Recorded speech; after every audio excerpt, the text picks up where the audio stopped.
Here's another example of techniques using partial fractions. I have this integral where my integrand is a fraction. I'm going to write it one more time by factorizing x. So this is the case of partial fractions when denominator has one quadratic factor which is irreducible. Irreducible meaning that you cannot factor x squared plus 4 into linear factors. Okay. Think about it. If you wanted to factorize, you needed to know the, say, x squared plus 4 should have something like x plus a or x plus b. Those would be the roots, and that's not possible because there is no real number whose square is negative 4, right? So that's nothing happening. So this is an irreducible quadratic factor. In these cases, let's see how we are going to work this fraction out. When we have irreducible quadratic factor. Now, first we have this x, which is a linear factor, non-repeating. Because of that, we will have a partial fraction a by x plus. When we do a quadratic factor, which is irreducible, in the numerator, instead of a constant, you're going to write a linear factor. So with some constant, I'm using b and c here because a is already being used. So this is going to split into these two fractions. Let's see if we can make the common denominator.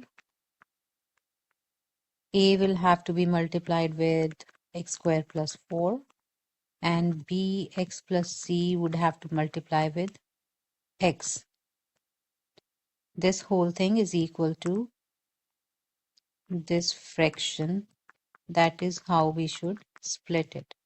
Now on both sides, the denominator is same. That means the numerator should be same.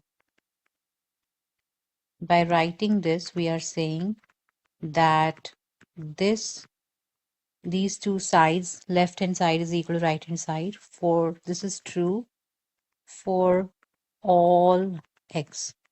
If this is true for all x, you can put any values of x. Okay.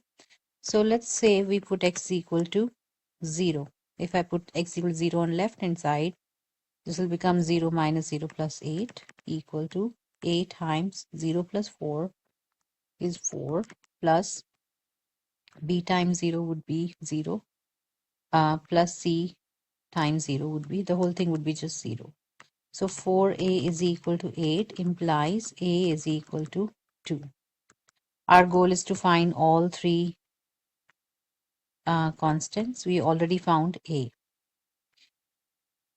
In this case, I am not able to figure out another x value here. So there is another technique here we can use. We can open up right hand side. So a times x squared plus 4a plus x can distribute inside will become bx squared plus cx. One more time. Taking like terms together, x squared a plus b plus cx plus 4a. When you compare this to left hand side and you compare the coefficients, coefficient of x square, right?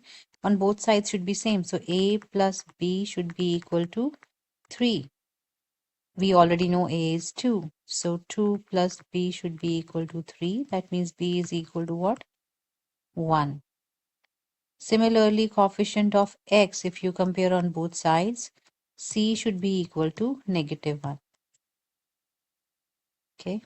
This is 8 and this tests up because 4a is 4 times 2, which is 8. So that the last one actually tests our strategy. So you notice we have found all three constant a, b and c.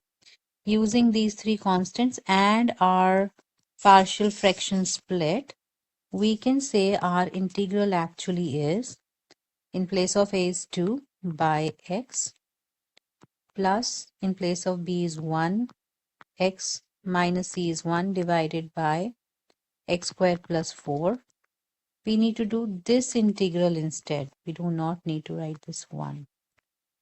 Okay. I can separate this integral out like 2 by x dx, plus even this integral can be separated out like x by x squared plus 4 dx minus 1 by x squared plus 4 dx. Now, once you get here, there are 3 different integrals. Each of them can be done with using different techniques. Let me show you what formulas we are going to use. So for the first one, the formula which we're going to use is 1 by x dx. That would be natural log of absolute value of x plus c. For the last one, because that looks like x square plus a square, the answer is 1 by a tangent inverse of x by a plus c. For this middle one, we are going to use u sub. You notice there is x on the top, which is kind of coming from the derivative of the denominator. So I'm going to put x squared plus 4 equal to u, differentiating 2 dx, 2x dx is du. So x dx is equal to du by 2. Let's write all this down. The first integral is straightforward. 2 comes out. The integral of 1 by x is natural log of x plus. In this one, I'm putting the x squared plus 4 as u. X dx is du by 2. 1 by 2 comes out. Minus. This last one using the formula is 1 by 2 because for 4 is a square, a is 2. Tangent inverse of x by 2 plus c. Next step, this one I'm just going to copy, plus half. Now this is again showing up as this first formula. So natural log of u minus half tangent inverse of x by 2 plus c. We are almost done. We just need to replace u by x squared plus 4. So copy everything else. In place of u, we are going to write x squared plus 4 minus half tangent inverse x by 2. This is your final integral of the given problem.